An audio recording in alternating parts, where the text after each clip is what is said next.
to mention it. Obviously Chandler this month, thank you so much. Next month, we're going to have Grace Romano from the Reef Farm up in Raleigh, North Carolina is going to come in on the Zoom and give us a private tour of her aquaculture facility that she has up there. It's supposed to be very interesting.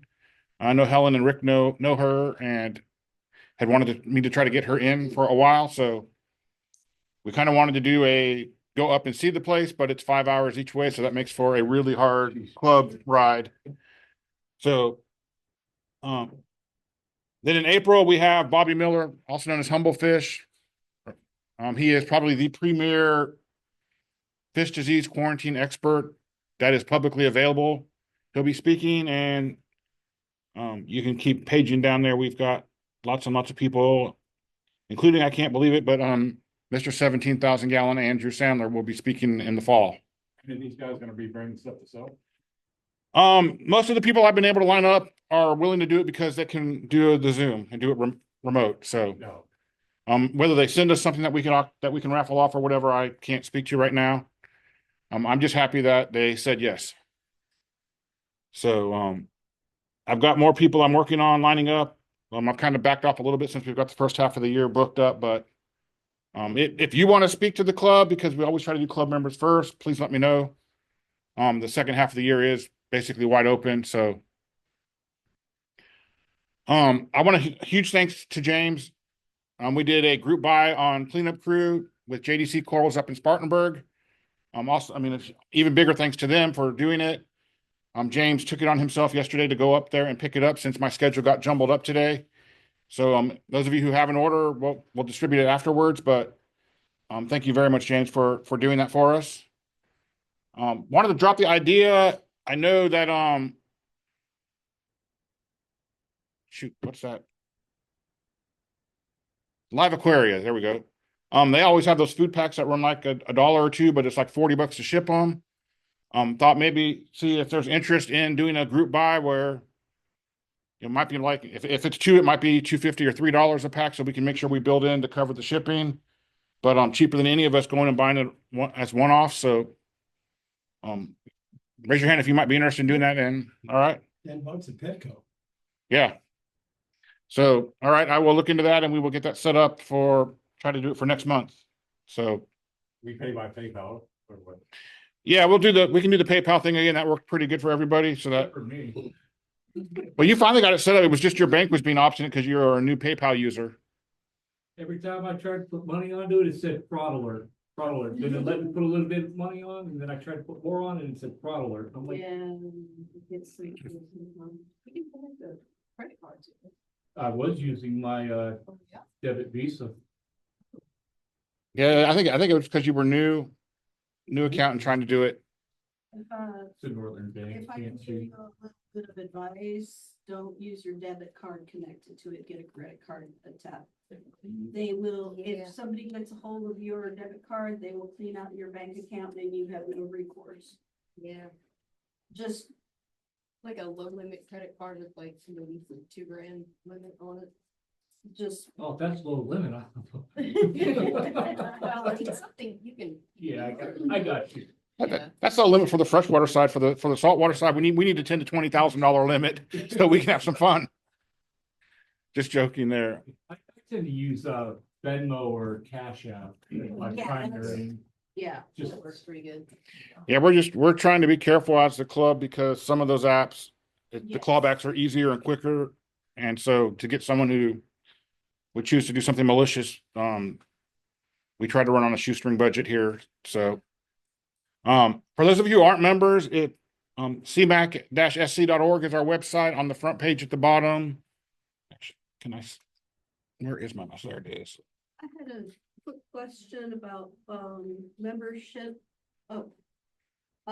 Does it renew in January? Yeah, it's always January through December. So this year. Cause I joined right Yeah. after the, Program. yeah. Yeah, it runs calendar. Yeah. Yeah, so we just offer four. These go through Stripe, so you can use your credit card if you want. If you want to PayPal the membership, just reach out, let us know. We can give you the email to use. Okay. Doesn't matter either way for us. So you do Stripe. We- on the website? We do stripe on the website. Okay. So, we offer, I don't think we have any students here, but if you were a student at USC or whatever, and show us a membership, an ID, we'll give you a discount there, but single, and then we just do family. So, and to be in any of the group buys, whatever, it's required that you join the club. So we'd love to have you. All righty. Anybody else have anything you want to bring up real quick before we hand it over to Chandler? All right. Without further ado, keynote. We're down in Charleston, are you looking? So I started in Beaufort. I actually started out of my dorm room, and that kind of helped me pay my way through college. Oh, that's. And so after I graduated, Buford County. yeah, Beaufort has the Paris Island. Yep, so it's in the southern part on the coast. But now I actually live in Red Bank.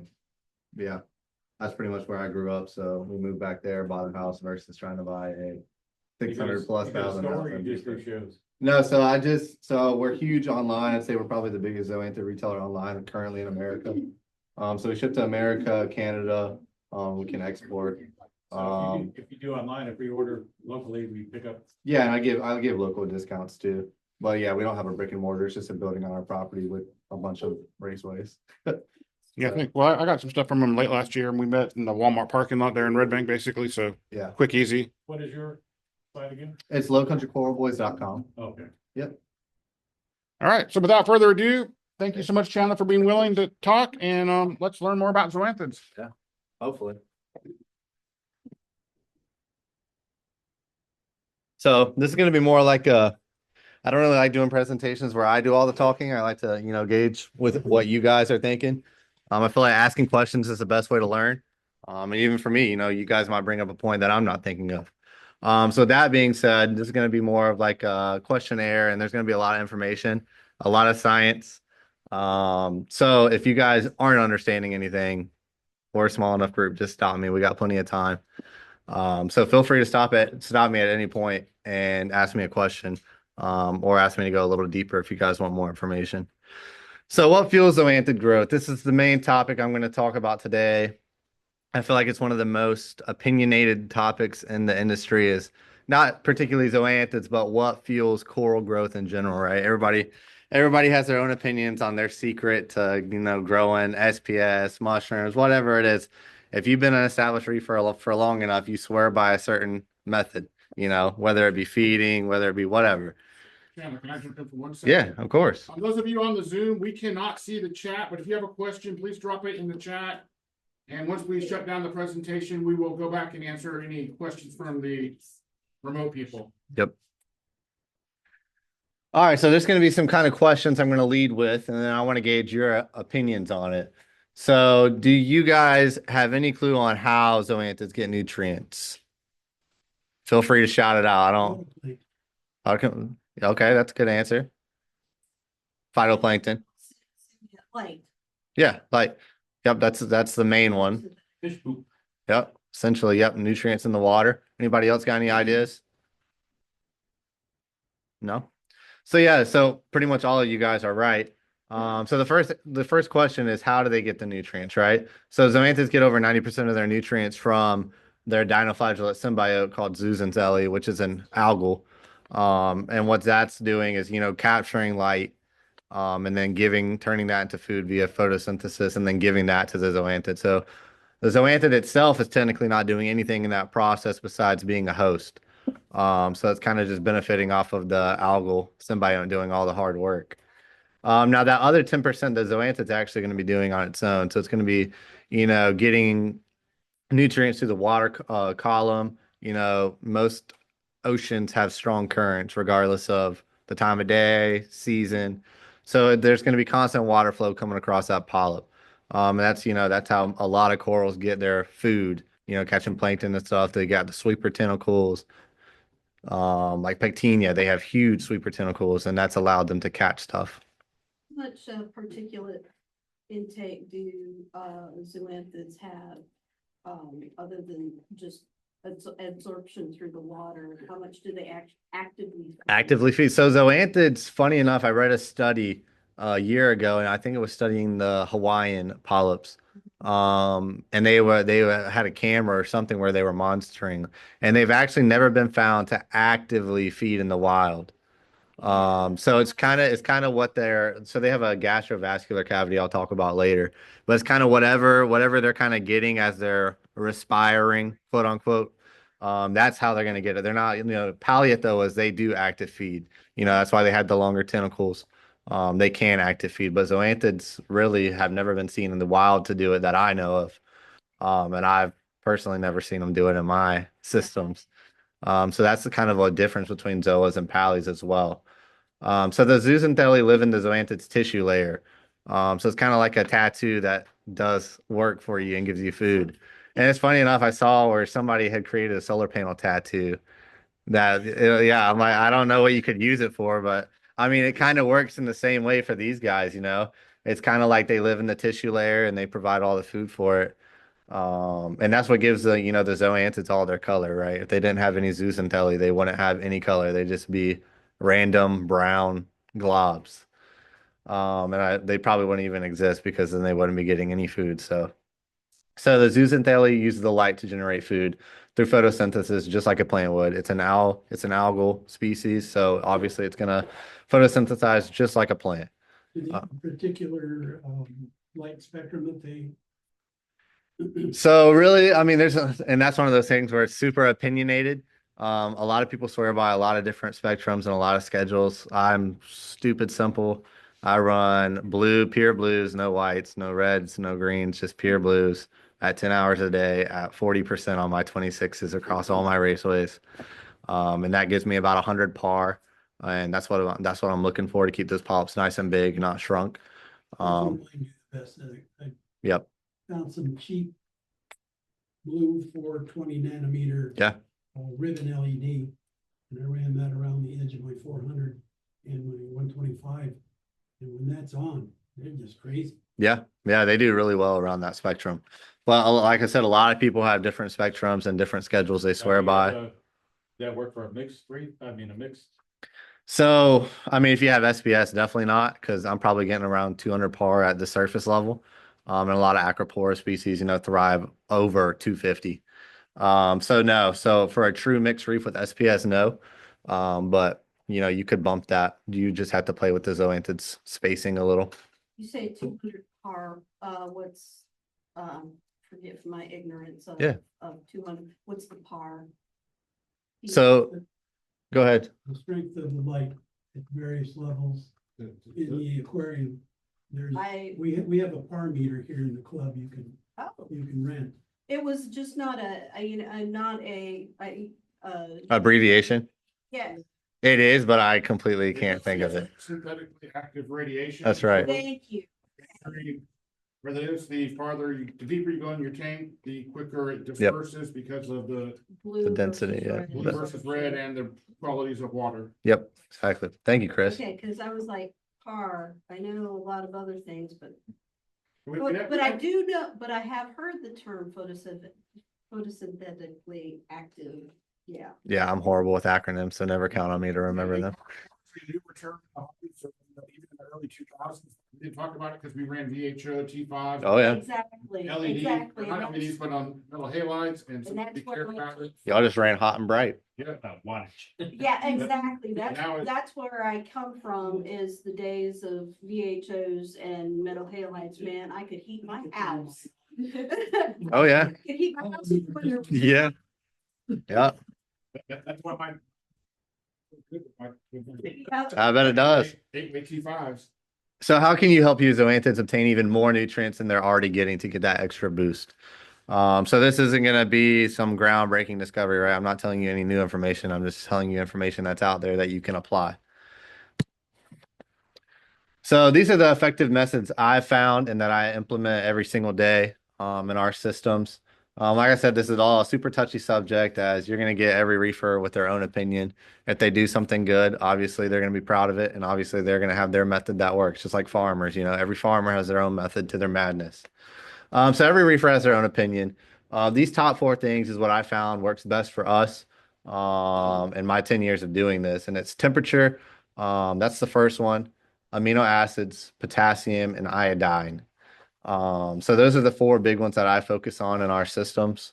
I really don't monitor, you have a lot of these people who are running apexes that are dosing every day. My dosing is my eyeballs. I go out there and look at every system every day, and if I see something off, then I'll run some tests and then I'll go from there. But I'm not one to dump a lot of money on equipment. That's how I pass the savings on to the customer. So like all of our systems run supernatural. I got heaters, return pump, wave makers, and refugium light. I don't run a skimmer. I don't run anything. I just keep the refugium super trimmed, and that way it's always trying to rapidly progress. And I run that counterclockwise to my lights so the pH stabilizes. So that way a lot of people see dips at night, but running that counteractive refugium with an hour ramp time before the light shut off, it's really stabilized our pH without having to do anything crazy, So that's one of the little techniques that we have done. So yeah, let's dive into temperature if you guys don't have any questions. So I use CMAC iodide, and I got a whole spiel on iodide versus iodine. What do you use for potassium? Potassium, it is by, oh, yeah, it's not CMACs. I want to say it's Red Seas. I'm trying to think of the, 4-pack or something for that? yeah, I just buy, well, I buy the big commercial bottles and keep on hand. And then amino acids, I use Two Little Fishies, Julian Sprung's Acro Power, because it's one that you don't have to refrigerate. It's called Acro Power by Two Little Fishies. Yep. And it's you don't have to refrigerate that one, which is really nice. So I use Bile Enhance for my amino acids. Yeah. Red Sea AB Plus was like the groundbreaking amino acid that everybody started dosing. Everybody started seeing great results, but all they're doing essentially is like, I assume they're just blending up a bunch of proteins like shrimp and like a lot of inverts, and then they condense it. And that's why when you open it, you have to refrigerate it. Because it's not really, they're not cleaning that water by any means. So it's just dirty water with a bunch of broken down proteins in it. At least that's my gist of it. But Acro Power, it's a cleaner amino acid source. So you're not, spiking your nutrients. Yeah, I've never thought- That mine are going crazy. Exactly. So In your refugium, what sorts of things do you keep in your refugium? I just keep Chiato. It's the most common type of macroalgae you can keep. So it's just a species of macroalgae that grows really fast. And it's really dense and it absorbs a ton of nutrients. Spell that. CHAETO. And I'm not even sure if I pronounce it right. Everybody pronounces it different. Yeah, Keto. I'm from the South, so I pronounce things a little different. You have a pump or something in there that. No, I don't. Just though I have a heavy return rate, so that yeah, it doesn't really roll, but it has enough flow going through there to where it doesn't really need to roll. But rolling is good if you can do it, but I don't prefer it. Yeah, I give it away for free unless you buy it off. Sing it all with. Yeah, I harvest probably a 5-gallon bucket full every week. So, and if I don't have online orders for it, I normally give it to my friends. All right, then yeah, let me know whenever you need it. So yeah, that's a huge thing is the refugium. So temperature. Does anybody have an idea on how does it affect anything with growth rates? It has. The metabolic rate, I would assume. What was that? Metabolic rate, I would assume. The higher Yep. the temperature, the faster the system works. Exactly. The temperature, the slower it works. Same with lizards or fish and. But whatnot. there's It's a belt, it's a fine belt. line there, because once you start getting one, or get over 82, 83. Then exactly. So that's one of the risks associated with a higher temperature or lower temperature. The risks are, if you take it too high, you're going to kill off a lot, and if you take it too low, you're going to kill off a lot. I'm an oceanographer, I can tell you about flow and all, Yeah, rivers in the ocean, but I didn't learn anything about fish. yeah. Are zoanthids subject to the die-offs that the SPSs are? No, so one of the most common misconceptions in the reefing world is everything gets labeled as a coral, right? And zoanthids are not a coral; they're more related to an anemone. That's why they're going to look more like an Aptasia versus a Acropora. So they're in the same family, Cnidarians, but they're not a coral. Yeah, they're more related to an anemone. They're still photosynthetic with dinoflagellates. I didn't know if that they were. Yeah, so subject to- No, Zoanthid is endangered currently, and they can actually overtake reefs with no problem. But it's been found in the wild that some of the colonies, like off of Vietnam, they'll grow so big, right? They'll grow like massive, and then for no reason they'll just kill themselves off. So I guess at some point they realize they're getting too big to sustain, and then it'll kill off like 20% of the colony. That makes sense. Yeah, it's really cool some of the research that's been done on them. Yep. Yeah. Or if they get too close to another colony, they'll die off, just to prevent that warfare, potential warfare. So how can we effectively use temperature to promote growth? You touched on it with the metabolic rates. Anybody else have an idea on how we could use temperature to promote growth? Because, they are neither hot blooded nor cold blooded. They have, don't have a circulatory system. Yeah. They're gonna be at the water temperature. So the higher you go, the faster they grow, assuming that you can keep up with their nutritional needs. Exactly. So this is kind of like a four-piece hit, right? So the first is going to be temperature. And with that, temperature is crucial. And just like if you were to get on a treadmill and run a mile, your metabolic rate's going to be higher for the next 24 hours, I think. So yeah. And exactly, if you run a super cold tank, your metabolic rate's going to be super low, and you're going to be not doing much. You're just going to be trying to stay warm. So temperature, I've seen is the biggest difference that I've done since I started. Since I fooled around with it back in college. So I run my tanks around 80 to 81, so it's not a huge difference. But in seawater, that 80 to 81 plus or minus 2 or 3 degrees, that's substantial for a coral. Yeah, so like the hardest thing, it's going to be if you have a mixed reef, your SPS is not going to be able to handle that swing. But our systems, are tailored around zoanthids and balanced mushrooms. So with that being said, I probably wouldn't recommend it for an aquapore tank unless you did it very, very gradually. But I mean, you have some colonies out there and, the coral triangle, some of that seawater, if you look at the average seawater temperature, some of that water is hot. It has an average year-round temperature that's hotter than what we're keeping. But some of it's coming out of deeper water, so your water temp's going to vary. But I guarantee you, they're seeing that water temperature at some point. So you could probably acclimate your acros to it eventually, but obviously they're not going to be as happy, and they're not going to react as well as a zoanthid will. Do you run a different temperature during the day and then a different one at night? Because I've heard, and I've read it somewhere, and I don't remember where, that during the day you run at a certain temperature, then you drop back a little bit at night to give that a little bit of a swing. Yeah, so I've seen that, and that just follows like the daily sun and moon cycles, right? The water's going to be a little cooler in the evenings and the nights. So some people do that, but I just like to keep it flat across the board. So I run 80 to 81. And that just, it kind of varies because you got outside temperatures, your AC units are trying to keep up. So there's going to be a little fluctuation, but normally it ranges from like 79.5 to 80 to 81. So with that, with it being a higher temperature, now their metabolic rates are higher. So now something's got to supplement that. So that's where the amino acids come into play, right? A bodybuilder is going to be taking, some type of protein, whey protein or creatine before or after their workouts to help, build back that muscle that they depleted. So this is kind of the same logic that we're applying here with dosing amino acids. So does anybody know what amino acids are? Building blocks of proteins. Exactly. So there's over 500 different types of amino acids currently known, and I'm sure there's more that we've never found yet. Organic chemistry is a huge thing that's growing. But what do amino acids do?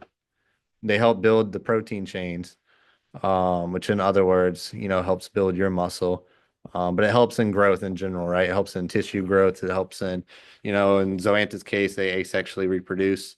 So it's going to help be able to push that new tissue to pop a new polyp. So how can we even get more amino acids to our zoanthids or reef tanks in general? Additives, that's the only way, right? Additives, whether that be, indirect additives through fish feeding, heavy frozen food. Because your fish are gonna, they're gonna tear that frozen food up, and then there's gonna be fine particulates that just go through your water column. So you might not be realizing that you're feeding, your other corals with aminos, but when your fish are devouring that mysis shrimp or whatever you're adding, all that protein that's broken down is going into your water column. So you're indirectly and directly dosing amino acids. So how do zoanthids get amino acids? Obviously, their dinoflagellate symbiote's going to give them a little bit, but that's not going to be their main way they get it. Their main way is going to be through the water column. So it's going to be whatever is passing through that they're sucking in when they take the water in. Because zoanthids normally do hold water in their gastrovascular cavity. That's why if you ever pick one up, sometimes, like especially pallies, they can shoot it, and then that palliotoxin, will be in that. But zoanthids will hold water too. Like if you've ever cut a zoanthid, it'll kind of flatten out when you first puncture it. And that's just because they do hold that water. So yeah, they're getting most of their amino acids outside of their dinoflagellate symbiote through the water column. Not actively either. So this is just passively whatever's passing through. So corals have a hard time in general synthesizing amino acids on their own. So they really can't, they are no way as complex as a human. At least zoanthids are, they're pretty complex, but we are one of the most complex animals on Earth. So in general, they have a really, really hard time making them on their own. So that's where their symbiote is going to help. And that's where the water column is going to help, right? All the plankton that's in the water. If a shark kills a fish on the reef, all those particulates are going to go, scatter across the reef. So it's going to be a free feeding. And then the currents are real strong. So it's going to really help, move that water and get a lot of new water passing through to get the nutrients. So here's where they come into play. And this is a pretty recent thing. I'd say in the past 5 years, it's really become a common reefing thing is to add aminos in some type, whether it's AB plus, which is an amino supplement. Every brand has their own amino acid supplement now. So supplements are like one of the biggest things that's come into the industry in the past 10 years, along with a lot of crazy technology that you don't need, but we won't talk about that. So yeah, but supplements can be really good. If you know which ones you're buying, which ones are clean and good. Like there's a lot of, food that you use to feed corals that does great for your corals, but it makes your tank water horribly dirty. And then you get an algal outbreak and you can't figure out why. And it's because you've been feeding this coral food for, weeks at 4 times a week. And now you've built up a huge nutrient spike. Exactly. So yeah, the supplements is the easiest way to get this in. Obviously, you can do it through indirect feeding with your fish, but supplements is going to be the main way. Do they know what particular amino acids are most beneficial? So there's 8. So there's 8 that have been found to help, but there's not been an article, scholarly article, and I'm backing all this information off scholarly articles. And if you want them, you can have them at the end. They're on my last slide, but I can send them to Chris to post up or whatever. But yeah, all these are backed information on top of mind. So there's been 8, and it was with hard corals, I believe, particularly LPS, I believe. But God, I cannot remember the 8 names. But yeah, there is a handful that is crucial, particularly for certain coral species. So obviously, all 500 amino acids are not going to be crucial. There's a select few, just like humans, I believe. So yeah, there was 8 on that article. But there's been so much research not done, which is crazy. How do you research? Like we're still reclassifying corals and assigning them new species. And so it's really just how do you keep up with that? There's no good way to keep up with that. You said it's 2 fishes. 2 little fishies, acro power. Yep. And it's a non-refrigerated amino acid supplement. I believe that's the same slide. It goes to the next slide. There we go. So this is a little diagram. That's an anemone up top. And this is just to show you that gastrovascular cavity that I was talking about, how they bring in that water. And then if there's something in there for it to, consume nutrient wise, they're going to take it. but mainly, they're holding water in that gastrovascular cavity. So gastrovascular, it's exactly what it sounds like. They use it as they're respiring. That's their only way they're moving stuff in and out of themselves. And then at the same time, that's the only way they're able to digest something themselves. So gastro, digestive, vascular, respiring. But obviously their version of respiring is a whole different version of what we have. So the bottom is going to be a little colony of it. It looks like pallies, but the same thing, pallies, zoanthids. And then you can see they have radial symmetry right here. This is going to be the mouth top down. You can see how all these lines kind of lead it back to that. And so zoanthids are going to have it's going to be like a canyon effect, right? So as water comes across it, it's going to go down to the mouth and it's going to naturally use those currents to, force feed itself. So that's really unique on, how in the world did that even come about? So yeah, so they use that radial symmetry, that nice size head. Pallies have huge heads to capture a lot. Zoanthids have smaller heads, but they can get pretty big.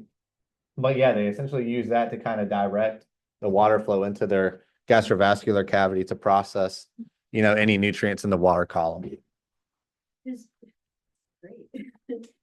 Are there gastrointestinal cavities connected within a colony from polyp to polyp? So their mat is connected. So yeah, in some sense it is. I've cut way more zoanthids than I could ever count. And normally when you cut that mat, the whole area, 4 polyps is gonna deflate. Now the ones around it aren't, probably 10 polyps away, but that's just because it hasn't gotten there yet, right? You're doing the damage right there. So it's kind of like an epicenter effect. So yeah, they're all connected in some way.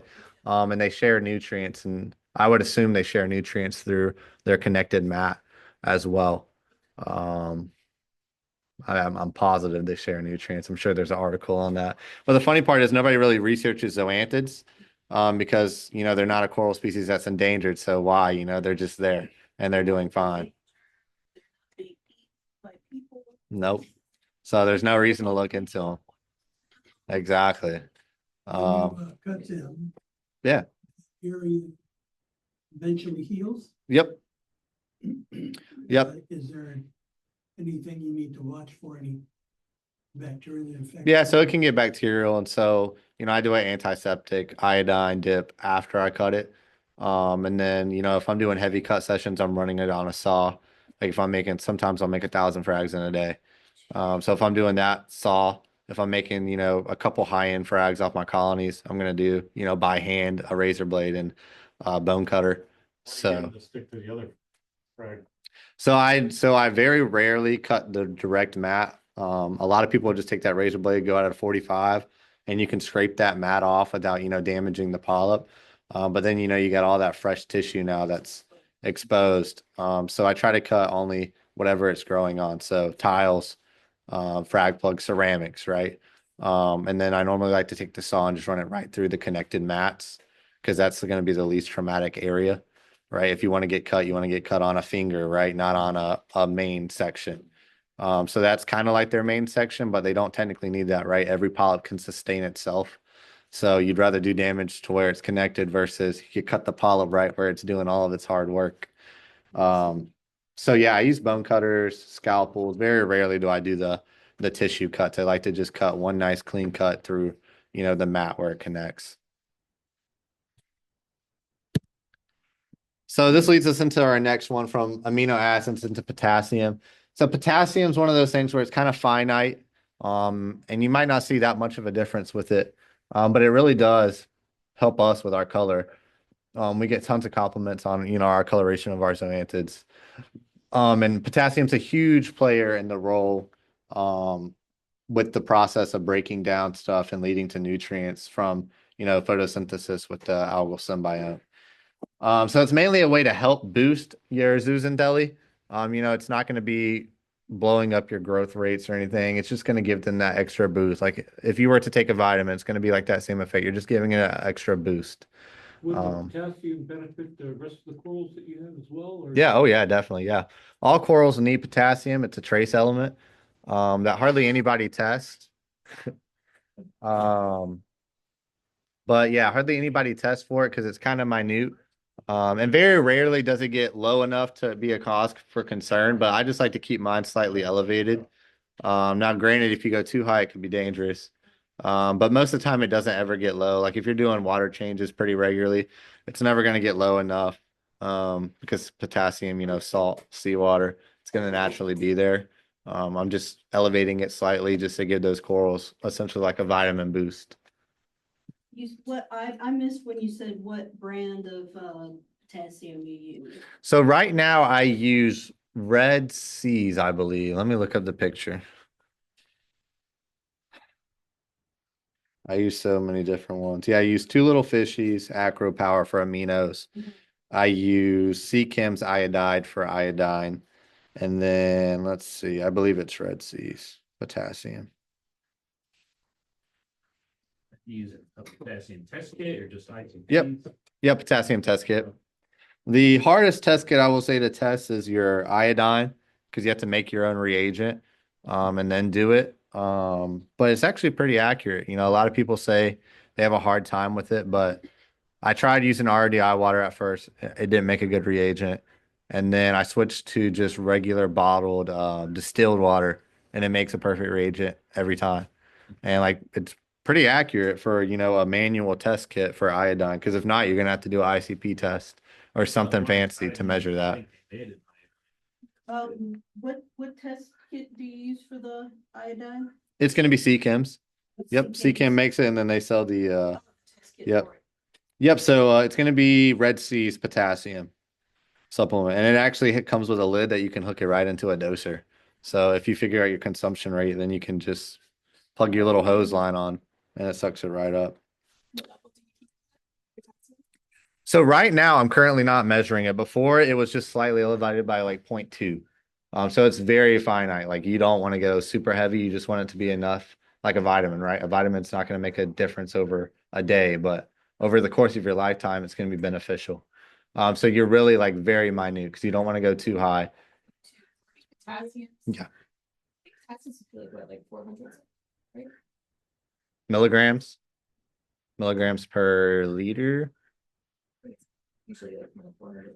Yeah. So you're just bumping it up a couple. Yeah, literally by like normally when I used to test mine, it'd be around 450 and then I'd dose like 0.2 mils, ppms, and then that'd give me to a little higher. So Yeah, according to the Reef Moonshine, he says 410. yeah. Is the IV, Yep, perfect level. Yep. So exactly. So just a little slightly elevated.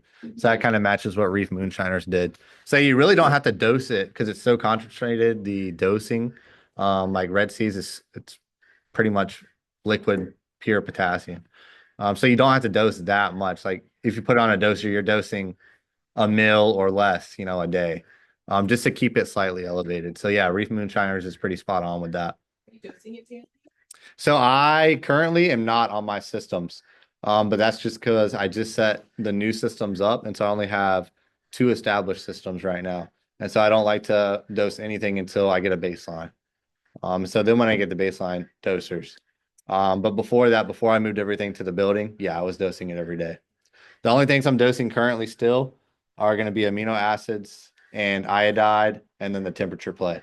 But potassium, I don't like to dose until I get, at least like 3+ months of data, ideally a year. Because you really can't calculate your consumption rate until you get, a year, ideally a year, but I can't last that long without dosing.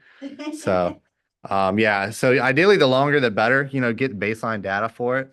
Because potassium, every tank's going to be different with that consumption rate. So it really goes tank by tank. But yeah, you just hook it up to a doser once you figure out your consumption rate. So plants require 3 major things for growth. Those 3 are nitrogen, phosphorus, and potassium, nutrient-wise, right? And so symbiote, algal, a plant species, so it's going to need, it's going to need potassium to perform at its optimal levels. So we know that most tanks have levels of nitrates, which is a form of nitrogen, and phosphorus, phosphates, obviously, in our tanks. So does anybody know if their tank's deficient on potassium? Most of you probably don't because nobody hardly tests for it. But normally if you're, doing water changes or anything, it's going to be fairly stable, right? Because if you're dosing calcium and magnesium, and doing weekly water changes, you're going to be sustaining that level because it kind of follows the trends of the other two, calcium and magnesium. Is anybody dosing potassium? How much are you having to dose a Actually, day? at the moment, my last ICP from a few weeks ago, I'm spot on at 410. So Really? Nice. I'm not actively dosing at the moment, but I do. Nice. I just weekly, I think my consumption's 2 or 3 parts per million a week. Yeah, it's very small. Yes. Yeah, very small. So yeah, it's one of those things where it's like if you want to fine tune, you can fine tune. It's not going to make an overnight difference, but I think it does help in the long run. I think your corals are happier, healthier. And if you can put it on an automatic doser, but most tanks aren't consuming enough. Like my tanks, God, my tanks can hold like 4,000 frags at a time. So that's a lot of coral. So I have to dose more than say, a standard tank does because my ratios of corals is out of the park, you know. So yeah, that's great to know that you probably just hand dose it. Yeah. Yeah. With a little micro pipette or something. So yeah, that's it. That's an easy way for you guys to do it. With the iodine. Yeah. If you're heavily feeding nori, then you need to make sure you're testing at least monthly to quarterly because the nori is also adding iodine. Yep, it to the does. system, which means you could be not realizing that you're heading up towards an overdose, and an overdose on iodine. It's bad. Yeah, that's It's bad. deadly. Yeah. So like I said, it's not an overnight game changer, but it'll help. It'll boost all your corals' health, kind of like a vitamin. And it'll just help them be more efficient, with food production for the zoanthids in particular. And it does help their color pop more. Potassium is a great way to boost overall health in the zooxanthellae, not even the zoanthid, right?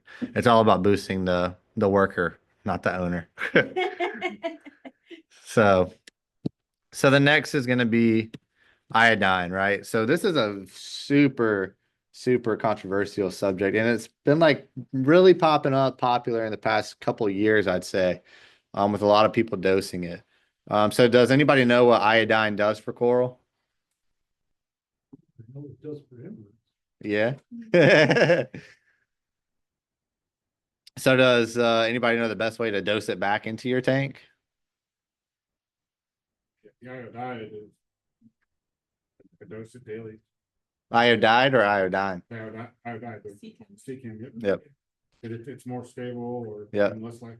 So that's good information, Chris, because that's what I'm going to touch on. But a lot of people don't know that. So yeah, exactly. So it's all about the chemical composition and how it breaks down. And so yeah, my next question is: should you dose iodide or iodine? Who thinks you should dose iodide? Raise your hand if you think you should dose iodide. D, yes. Yep, D. And no. Iodine. Who thinks that we should dose iodine? Who doesn't have a clue? So, and like I said, can you dose too much of it? Yeah, you could definitely dose too much. I'd say it's probably one of the most crucial things where if you're just blind dosing it, please don't, because it could really wipe out a tank if you get too high. So there's a lot of benefits. So That it is iodide. yeah, that you want to dose. Yep, that's correct. That's the same principle. You can overdose that also. Exactly. Yep. And so I'll get to that a few sections down on the slide.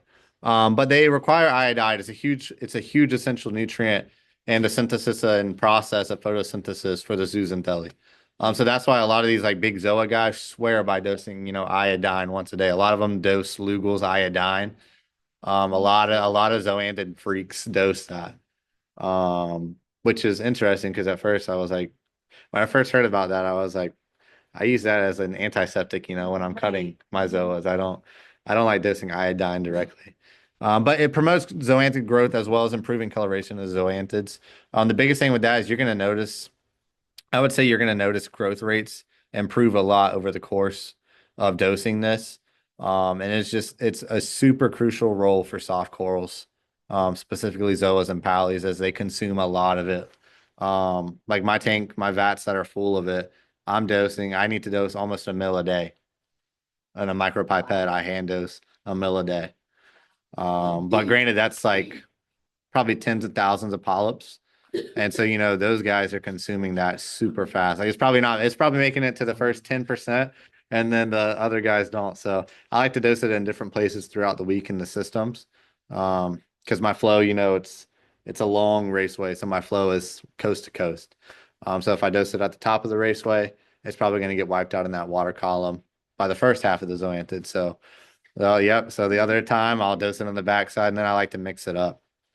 But yeah, if you're growing a lot of zoanthids, this is going to be crucial. It really helps in their health overall as well. It boosts their immune system. That's why, you're using it when you cut them because it acts as an antiseptic. So it's an antiseptic when you use it in super concentrated doses for, cutting if it's got an open wound. But if there's just that steady, good, ample supply in the water, it's just going to help boost their overall health and make them less susceptible to, if their tissue's healthy, they're going to be a little less prone to a bacterial infection. Just like if your skin's healthy, you don't have a scab or you don't have an open wound, you're going to be a lot less prone to getting an infection because you don't have a wound. So it just boosts their overall tissue health and their tissue layers, as well as helping that algal symbiome keep a healthy, tight, cell. And that's going to allow it to, produce more food at better rates. And then it does play a role in the coloration as well, but pretty minute. But the main thing to take away from this is you should never blind dose this. A lot of people say it's a pain in the butt to test, but you want to test it. You can really go crazy, and you're dosing such a finite amount. Really, you could dose 2 mils instead of 1 mil, and then that could be almost a tank wipeout. So it's really. It was a drop or 2 drops in a 125. I could wipe out everything. Yeah, exactly. So it's very finite. So you got to test it, and you got to have, a record of tests before, and you can test that every, if you're not dosing currently, you can test it every day. Like if somebody's dosing iodine, it takes like 24 hours to fully break down in your system. So if you were to test it immediately after, you're not going to see that. You're not going to see that bump yet, right? It's a slow curve. Now, iodide is it's naturally in seawater. So what happens is a lot of people dose iodine. Iodine breaks down into seawater as iodide and iodate. And iodide is the form that corals can use. So you're essentially skipping that breakdown process if you directly dose iodide versus iodine. So when you do the test kit, you are testing for the iodide? Yeah. Okay. I believe it's an iodide test kit. Okay. And then, so if you dose with iodide, not that you would want to, you could test not long after dosing with iodide. Yeah. See how I much normally you wait want. like 12 hours, whatever your turnover rate is in your tank. I like to let it turn over like 12 times, to really get a feel of how everything's consuming it. But normally I'll see a bump off my iodide after I dose it. I'll see a bump, it'll get to its peak around probably like 6 hours after. And then by 24 hours, I'm going to need to dose again. Regular bottom changes, would you still need to dose it like that? Do what? Regular bottom changes, would you still need to dose it? If you're having high coral content, I would say, yeah. It's going to be, I would say it's arguably the most, not vulnerable, but it's the most consumed trace element that nobody tests for that you don't know you're lacking.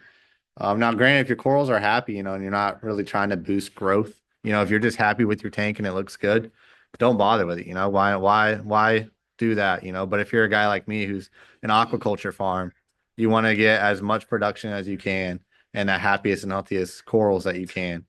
So it really depends on your goal there. If you're just a hobbyist and you like the way your reef looks and you don't really care about getting maybe an extra 2 polyps a month or 4 polyps a month, then why bother with it, right? There's no need, because the test does take a while. It takes me about 30 minutes to do a test.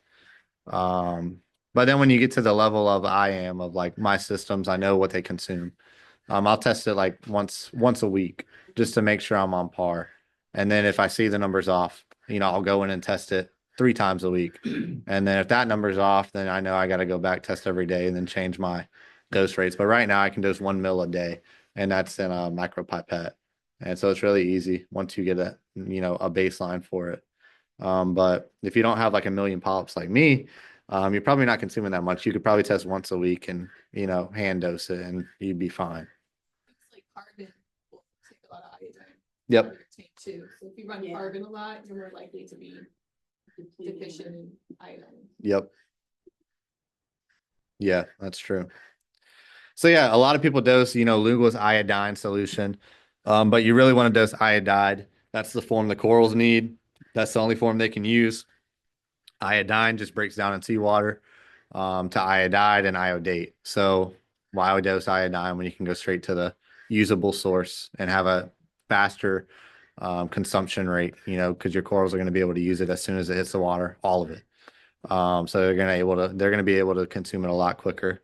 It's just going to be an easier process chemically overall. So yeah, do you guys have questions on that? That's probably the biggest science blow you'll hear today.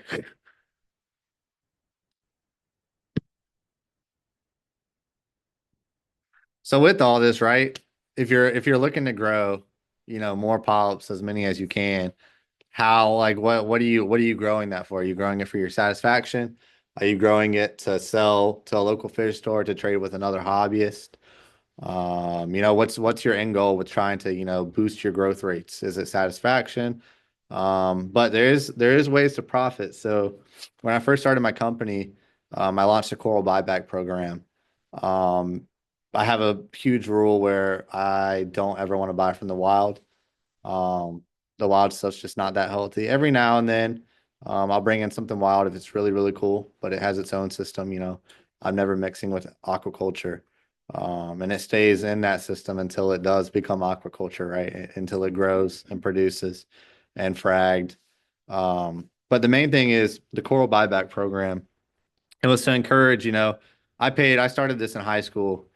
My first store was Palmetto Reef. I used to go buy Zoanthid frags at like $100 a frag, right? And since then, me and Will have a good relationship. But a high school kid, $100. I was making 7.25 at the Burger King in Red Bank, right? And so I'm like, man, I gotta work over 10 hours to buy me one frag of corals. And so, I went in there, I was like, Will, what's the nicest Zoanthid you got that'll give me a good resale rate? And at that time I think it was Rainbow Yodas. And so I was like, okay, I'll buy that one. It was like 150 bucks. And then, I grew it for like a month and then I fragged it. And then I sold 2 frags of it and I made like 200 bucks. So I was like, huh. And so I took the money back to Will and I said, all right, give me another one. Give me another high end one. And he hooked me up with, I think it was reverse hallucinations, another nice high end Zoan. And I went back, grew that one. And then I just slowly scaled it. And so by the time I was going to college, I, had a little, you were only allowed a 10-gallon tank, but I had a Peninsula 20. So I had the most surface area, to bring as many frags and corals as I could. And so then I started selling out of my dorm room. I made a local page down there in Beaufort. And I would just have random, adults come into my dorm room and buy corals off me. And then, that was my fun money, right? I worked a job. I worked 40 hours a week going to school studying marine bio. And, that was my way of having fun money to go out and, get food other than the horrible cafeteria food. And so, that was my way to survive through college. And then it got to a point sophomore year where, I was growing so much and then I started doing buyouts, people getting out of the thing. I just go and buy it out. And sometimes, I wouldn't have enough space for all the coral. So I'd give stuff away. If you came and bought a frag, hey, you can take this rock of this other stuff, just because I couldn't keep it alive. I only had a 20-gallon tank. And so, that worked. And, it slowly scaled from there. And then, I met my girlfriend and we would pay for vacations.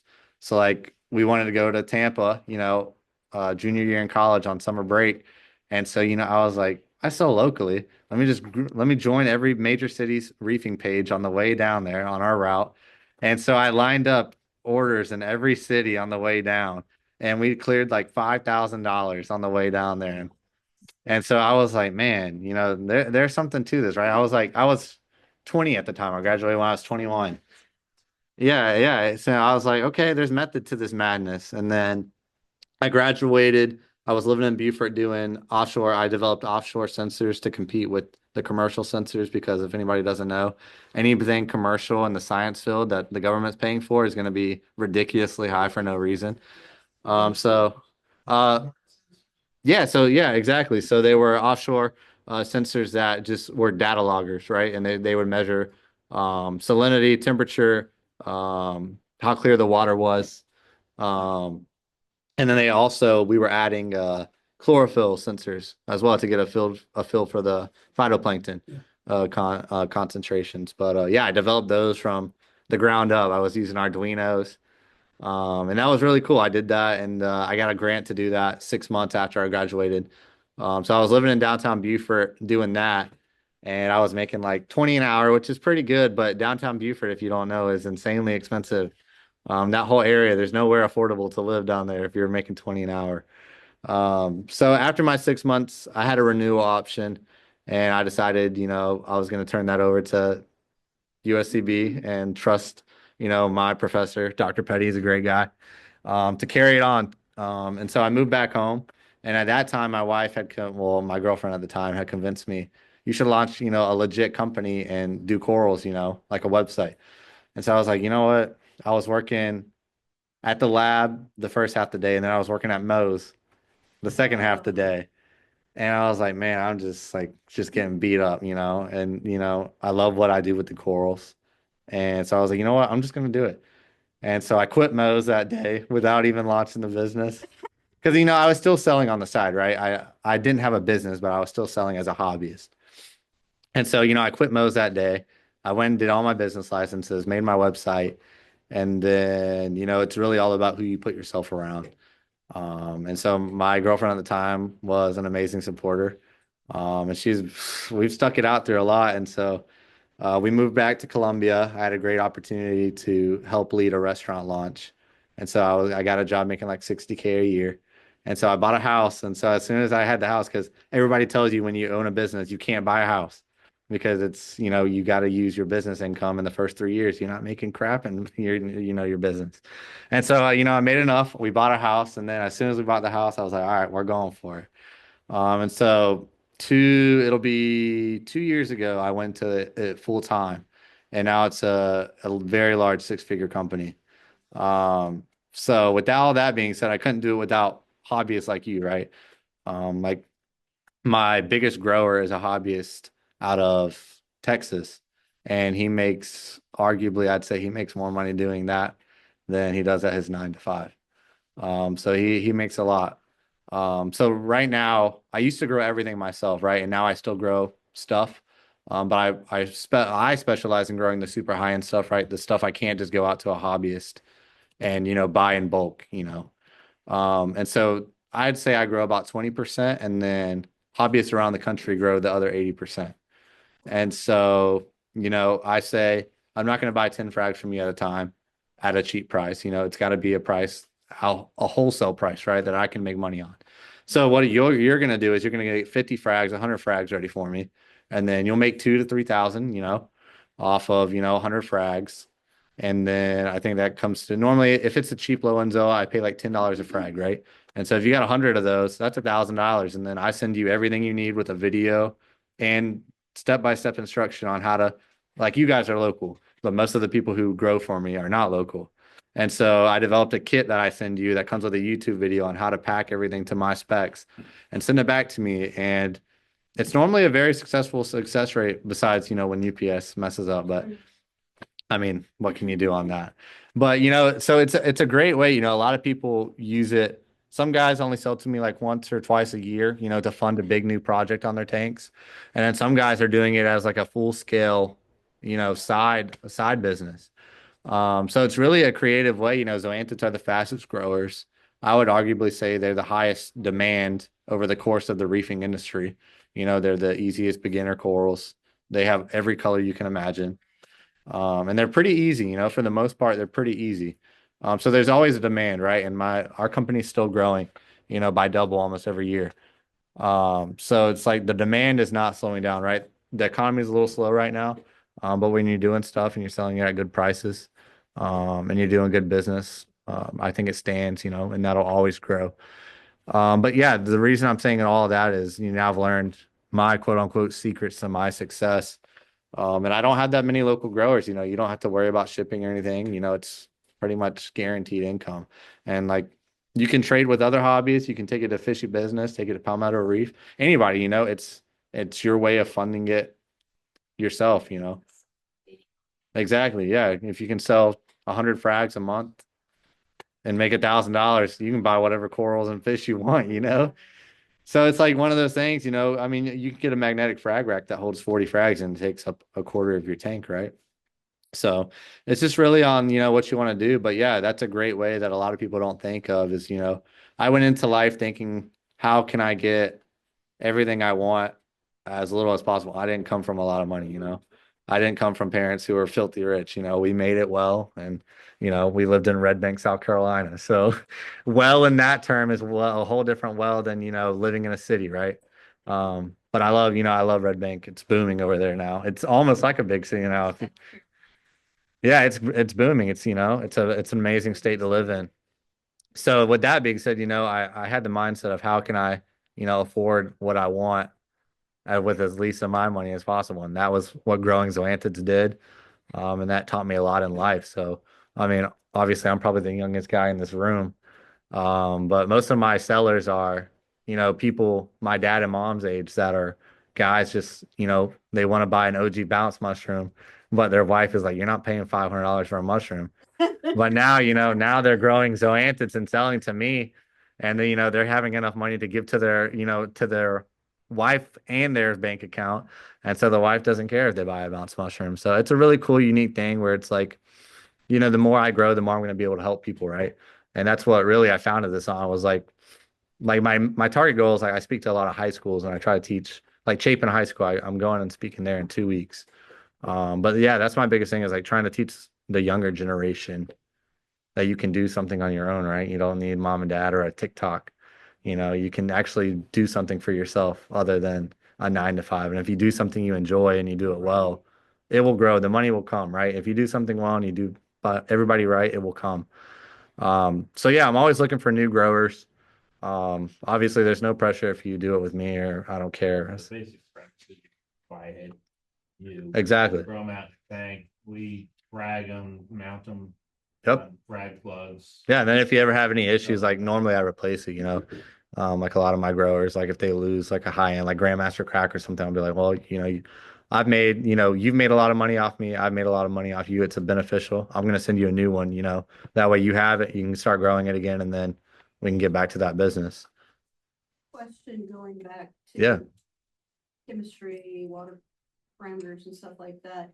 How much do you pay attention to things like, in calcium, magnesium, manganese, the usual suspects? And because I love SPSs, I've been fascinated in large, polyps and all that other stuff, but I am like you, I'm like mushrooms and zoanthids. I've traveled around several places in the world, and when I find a wild zoanthid colony, I just go bonkers mad. Yeah. I'm just like, oh, this is so cool. Yeah. So how much do you pay attention to the calcium? So I'm very different. I'm very young, and you think I'd be all on board for, all these fancy electronics and everything, but if it worked back in the 90s, why the hell change it, right? Right. Like if it's not broke, don't fix it. No, I do think LED lights are a huge benefit, a huge benefit. But outside of that, no. So like numbers, I don't chase numbers. I could care less. I'm going out there and I'm checking my stuff every single day, right? And so if I see something off, I'm gonna check. But if not, that thing is stable. If I got probably like each system holds probably 300 gallons. So if it's stable, I'm not messing with it. I don't care if it's 100 things low, right? I know if I'm doing a water change in a week, it'll be all right.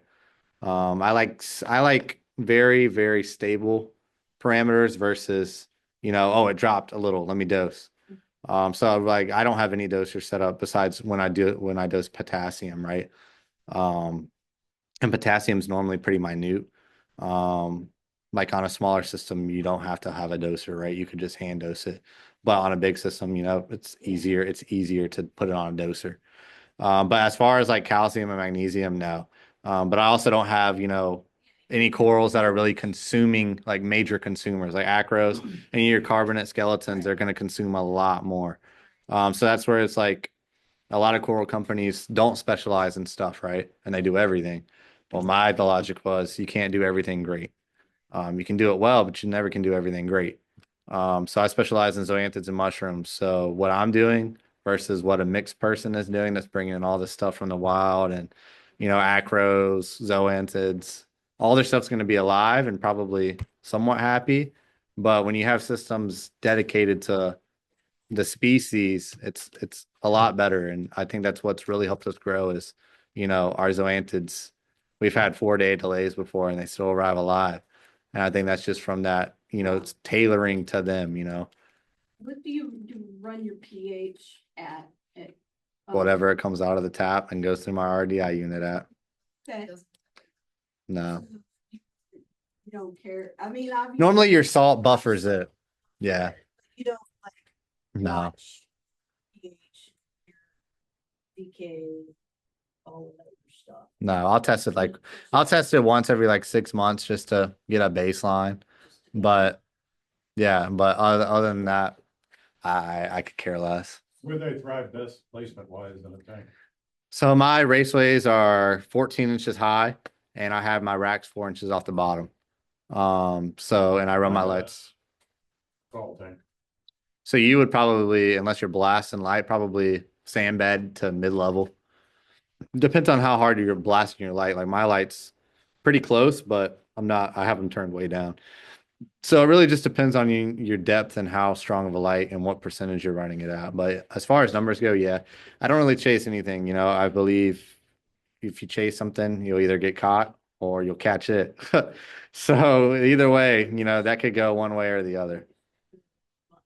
Exactly. So, I mean, I use my corals as a gauge, right? If I go out there and 90% of my corals are happy, not concerned. You're always going to have those finicky ones that they just die for no reason, right? And there's always a loss. It's no way. Even every farmer has a loss on some crop.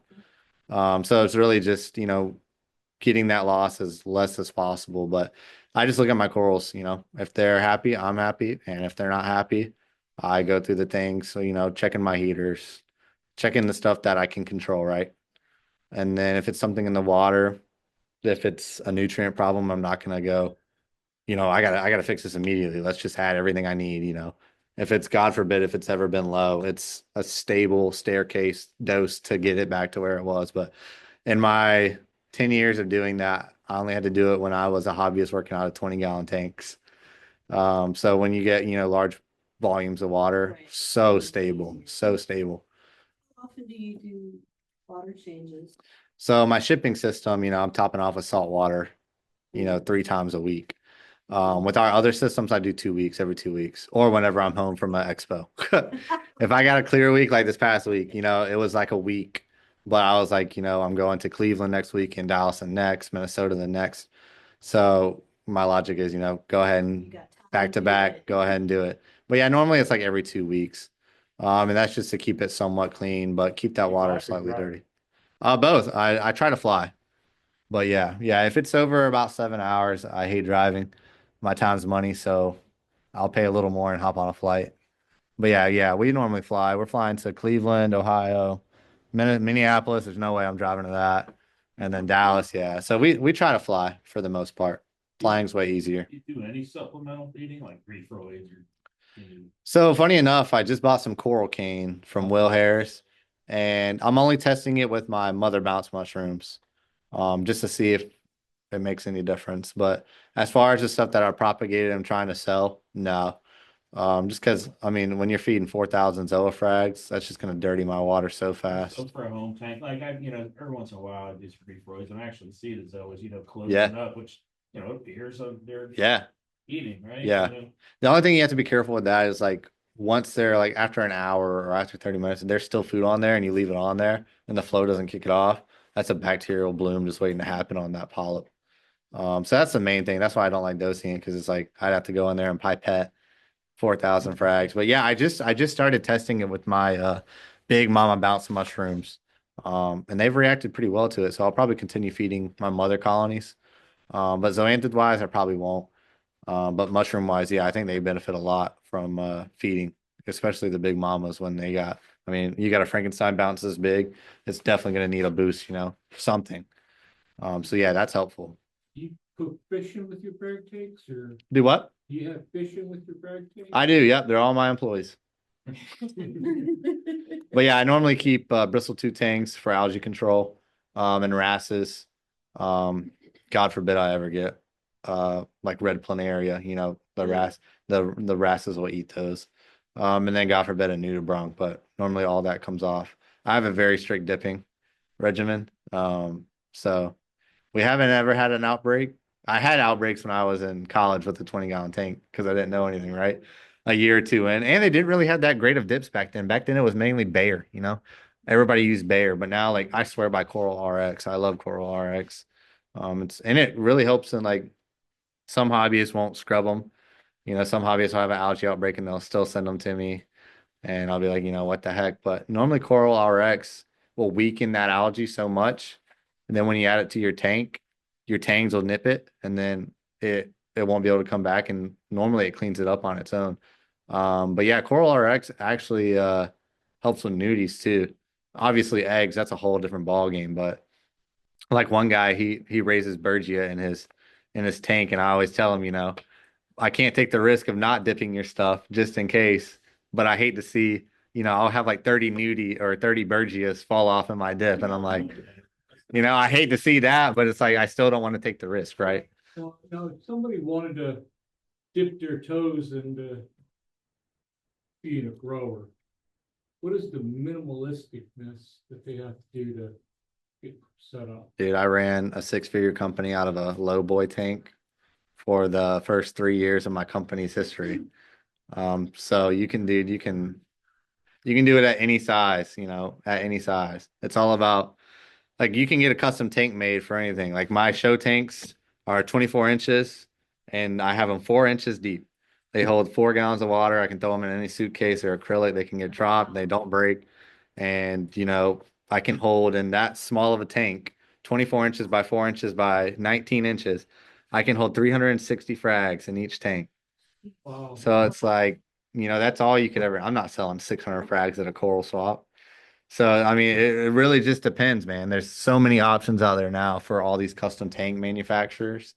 But I mean, we go on your website, we decide we like Zoanthid X. Yeah. Okay, Grandmaster Cracks. Yeah. We buy it. If we want to become a reseller to you, what do you recommend we do? I mean, Grow it. racks filled with plugs. Yeah. I mean, obviously the easier to, I say whatever is easier for you. So some guys will just let them grow on their frag plugs and then they'll just trim it. Right. And then when the frag plug's almost completely empty, they'll cut it off, re-add it to a frag plug. Other guys swear by egg crate. Egg crate's super easy to just snip, you know, when it grows onto it. And so some guys use egg crate. My favorite is reefway.org. He makes these ceramic tiles and I swear you touch them the wrong way and they break. But they're so thin, like you can get the most precise cuts, right? Because they're just so razor thin. Like you have some of these frag plugs I'll get from people and I'll try to cut them with bone cutters. I can't even cut them. I'm like, this is concrete. I'm like, how the heck am I supposed to? Yeah. I'm like, how am I supposed to cut this? And then you run it on your saw and your saw is like begging for life because you're just burning your blade off. So ideally anything that's not concrete. But yeah, everybody has like their own method to their madness, you know, and I'll give you tips on it. But at the end of the day, you know, it's whatever works. Like most of these people are just growing this stuff in their display tanks and they have, you know, 100 frag holes worth of, you know, racks. And then over the course of a month or two, if they see they can trim something, they'll trim it, put it to there. And then when they get to 100, it's like bingo, you know, you cash in.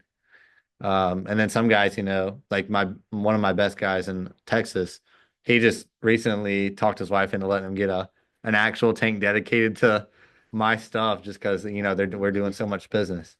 So it's really cool, you know, it's scalable based on you, right?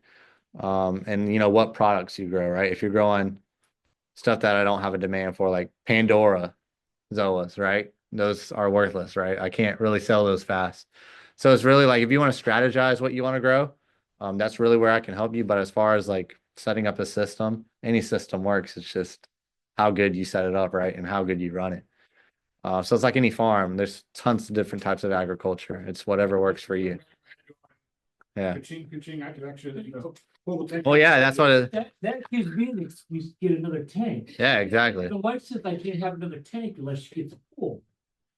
Well, there you go. Tell her that will pay for the pool. Salt water. Frag racks all around the deep end where the, don't worry about the size. So it really depends on what you want to grow. Like I have a guy in Florida who grows tons of $10 frags, right? But I would say our main sellers on the website are high ends, right? So obviously high ends wholesale price is going to be more per frag than a low end wholesale price per frag. So obviously the guy in Florida is producing more but making less versus the guy in Texas is producing less but making more. So it really just, depends on what you want to grow. But obviously the guy in Florida is going to be able to sell more and more often because the Zoanthids that are cheaper grow faster. So it really just depends on, what you like, right? You're going to be looking at it every day. You might as well be doing what you enjoy. And so eventually I want to scale this to where we can do, acros, and everything. So like currently right now, the main things I buy back are Zoanthids and mushrooms, bounce mushrooms. And then we buy Euphilia. A lot of people have a hard time, wholesaling that, which I get, there's a retail demand. So I always encourage people to go try to sell retail first. And then if not, my money will still be waiting. And normally they come back to me, it's just way easier to sell everything at once to one guy, who knows what he's doing and it's not going to flake, right? Versus trying to sell frag here, frag there, frag here, frag there, meeting people. So that's kind of where it's blossomed. But I mean, eventually I want to get into every species, right? I think that's a huge move. And every local fish store does this same program to an extent, but local fish stores aren't moving volume that an online store is moving, right?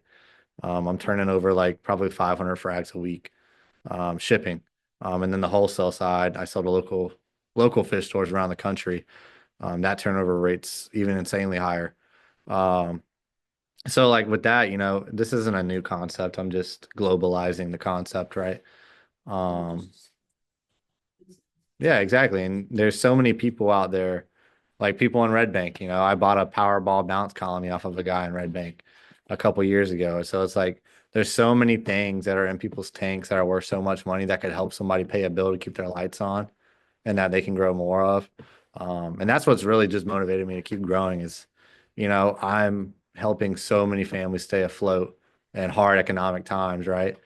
And, that's what gets me up in the morning is knowing that I have a lot of families counting on me to do my job well, so I can do something for them. So as long as that keeps going, I keep being able to bless, others and take some for myself and be sustainable. My goal is not to be a millionaire. My goal is to make a difference, right? And at the same time, this is not, this is encouraging aquaculture. Well, that's what I'm saying. I mean, that you're keeping things from being taken out Of the wild, exactly. So, and most of the stuff coming out of the wild is, for the most part, it's fine, right? Like most of these acro colonies and stuff is maricultured. Right. So they're taking a fragment off the reef and then growing it on a rope system in the ocean or, vats that are plugged into ocean water. So, I mean, technically it's all right, but like, dude, at this point, we've been importing stuff for like hundreds, probably we were doing this for probably hundreds of years, right? And so at this point, there should be no reason. And aquaculture stuff is healthier, grows better, pest free.